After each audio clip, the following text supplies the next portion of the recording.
Ladies and gentlemen, I really could not be more pleased to be able to speak to you today at the opening of the 15th African International Water Congress and Exhibition in a year that marks the 30th anniversary of the African Water Association. Now, I'm only sorry that I cannot be with you in person, but I did just want to take this opportunity to say a few words, if I may, about the importance of adopting a properly integrated approach towards managing our precious water resources. Water is the lifeblood of economies and societies everywhere. Without it, life as we know it cannot exist. It is perhaps a little surprising, therefore, that so many of us take water so much for granted. In the United Kingdom, where we seem to have frequent rain and a cool, temperate climate, water appears to be abundant, especially when our television screens are dominated, and with increasing frequency, by images of severe flooding. The impression that fresh water is plentiful is, I'm afraid, no more than that, an impression. For while there are something like 1.4 billion cubic kilometres of water on Earth, more than 97% is seawater, and thus undrinkable without expensive treatment.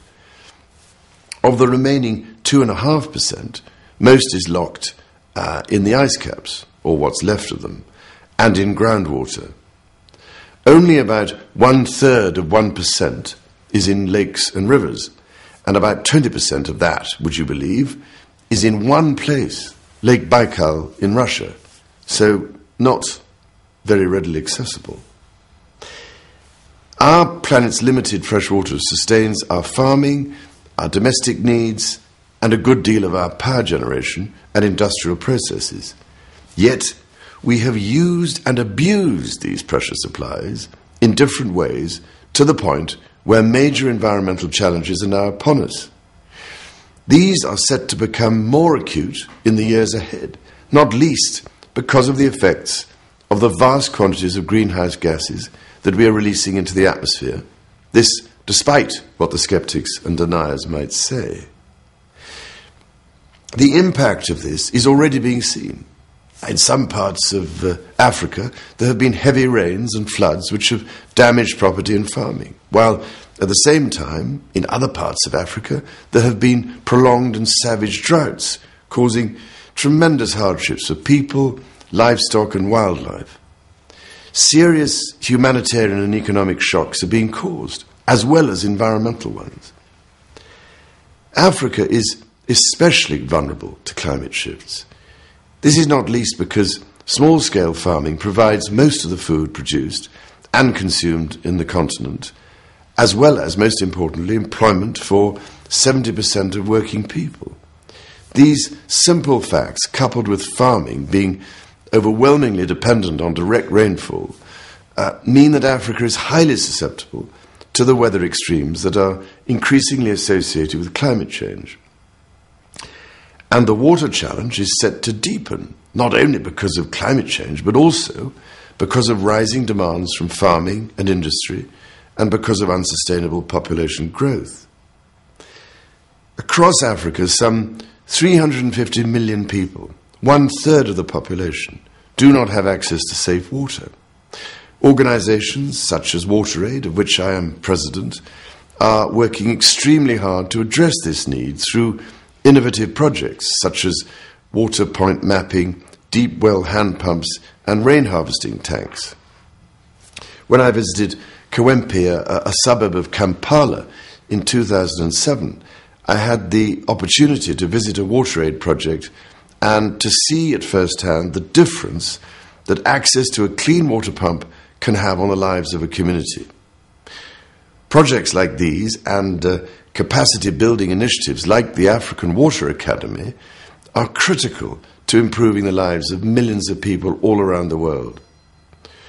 We do, however, need to continue to strive for an integrated response to the water challenge, and one that addresses the environmental challenges we are facing. I believe a large part of the solution is linked to how we use land. In meeting the water challenge, it is my experience that quite a few people are tempted to look first towards reservoirs, pipes and wastewater treatment plants. While all of these are vital, they are not the whole story.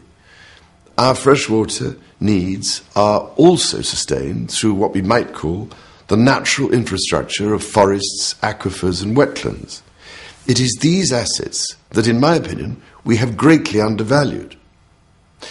Looking to the future, it seems to me that part of how we must adapt to a changing water cycle is through meeting human needs by maintaining vital ecosystem services. For example, water evaporation in rainforests creates clouds that in turn produce the rain which sustains crops. While we might see a role for irrigation as the climate changes, surely we should also put greater effort, much greater effort, into conserving the forests and restoring and reforesting degraded land as well. For without them, the hard infrastructure we build for irrigation could be rendered utterly useless. Deforestation accounts for about a fifth of the emissions driving climate change. This poses a critical danger to future water security. This in turn demonstrates how vital it is to find innovative ways to ensure that trees are worth more alive than dead. By saving the forests, not only can we maintain a source of rain, but at the same time we can protect a vast carbon reservoir and therefore cut emissions too. That is what my rainforest project, which was established over 2 years ago, has been working to achieve. As I said in a speech at the Copenhagen Climate Summit last year, I am delighted that it has played a role in championing an emergency funding package for rainforests. Now, ladies and gentlemen, I need hardly say that we can also do a great deal in the farming sector, not only to render agriculture more resilient to climate change, but also to slow down this change. For example, farm practices that increase organic material in the soil can help reduce carbon dioxide in the atmosphere.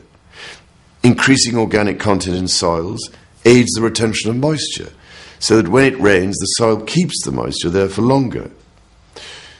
Through using compost instead of artificial fertilizers, farming can be made more secure because the reliance on manufactured inputs is reduced. Where appropriate, the terracing of hillsides can also make a dramatic difference to moisture retention and water harvesting, as well as improving agricultural yields.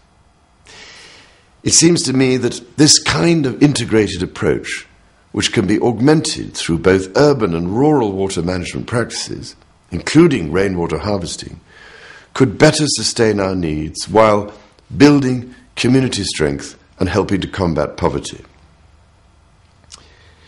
Ladies and gentlemen, allow me to leave you, if I may, with the thought that the water challenge needs to be tackled through an holistic and integrated approach.